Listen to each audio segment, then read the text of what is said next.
Hello friends, आपने इस तरह के क्वेश्चन कॉम्पिटिटिव एग्जाम में बहुत बार देखे होंगे। हो सकता है आप इसको बनाना भी जानते हो, लेकिन एक जगह ऐसा कन्फ्यूजन वाला होता है जहां पे आपको विशेष ध्यान देने की ज़रूरत है।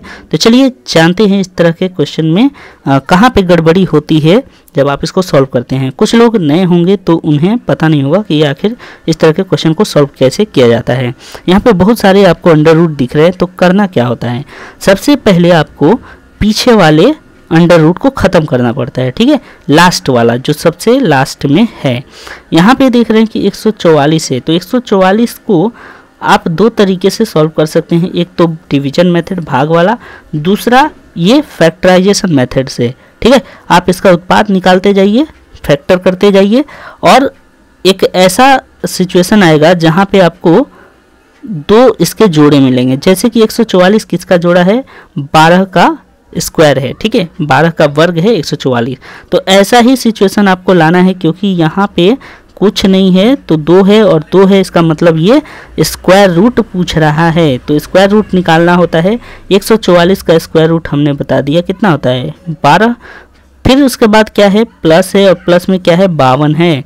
तो इसमें 52 जोड़ दीजिए तो कितना हो जाएगा, 2 2 4 और 5 1 6, यानी कि 64 हो गया। अब आप कहेंगे कि 64 का स्क्वायर रूट तो हम जानते ही हैं। तो बिल्कुल आप जानते हैं क्या होता है, 8 होता है। तो 8 आपको यहाँ लिखना है। अब इस 8 में क्या करना है, इस 248 को भी जोड़ देना है।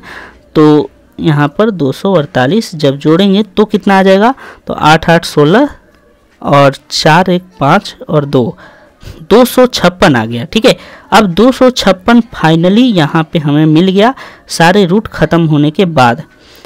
अब इस रूट को हम अगर ख़त्म कर देंगे तो हमारा आंसर आ जाएगा। तो बताइए 256 किसका रूट है, यानी किसका स्क्वायर है, सॉरी किसका स्क्वायर है 256।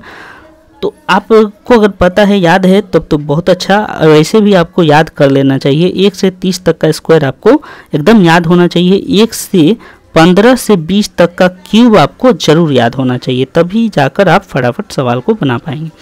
256 जो है 16 का स्क्वायर होता है। ठीक है, अब देखिए कन्फ्यूजन यहाँ पे है कि 16 कौन सा होगा, ये माइनस वाला, प्लस वाला, या प्लस माइनस दोनों वाला। 3 आपके ऑप्शन हैं और तीनों ऑप्शन में आप सोचेंगे कि सी वाला को हम टिक करके निकल जाएं, तो आप गलत हैं। ठीक है, क्यों गलत हैं, क्योंकि देखिए 16 जो है वो क्या है, प्लस भी हो सकता है, माइनस भी हो सकता है। क्यों ऐसा होता है, आप देखिए -16 को 2 बार जब गुना कीजिएगा तो ये रिजल्ट क्या देगा पता है, माइनस और माइनस का गुना हो जाता है तो प्लस बन जाता है, और 16 का गुना करेंगे तो 256 होगा। यानी कि -16 गुना -16 256 रिजल्ट देता है। उसी तरह आप 16 और 16 को भी गुना कीजिएगा तो ये भी 256 ही रिजल्ट देता है।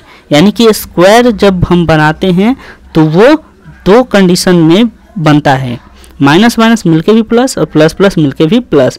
तो इसीलिए जब भी रूट से आप बाहर निकालेंगे तो उसको प्लस और माइनस दोनों में ही रखना होगा। ठीक है, इसीलिए कई बार गलत हो जाते हैं आंसर। तो इसका करेक्ट आंसर बी हो जाएगा।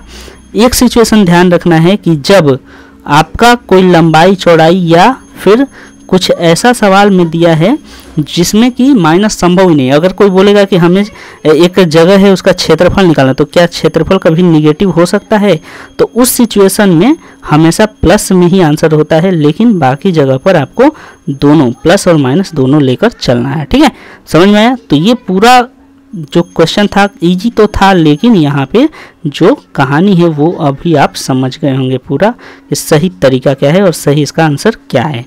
यही कन्फ्यूजन वाला सिचुएशन होता है जहाँ पे लोग प्लस वाले को आंसर करके आ जाते हैं। ठीक है, तो उम्मीद करते हैं कि अब आप ये गलती नहीं करेंगे, और इसी तरह की वीडियो पाने के लिए आप चैनल से बने रहें, और सब्सक्राइब नहीं किए तो सब्सक्राइब जरूर कर लें चैनल को। Thank you.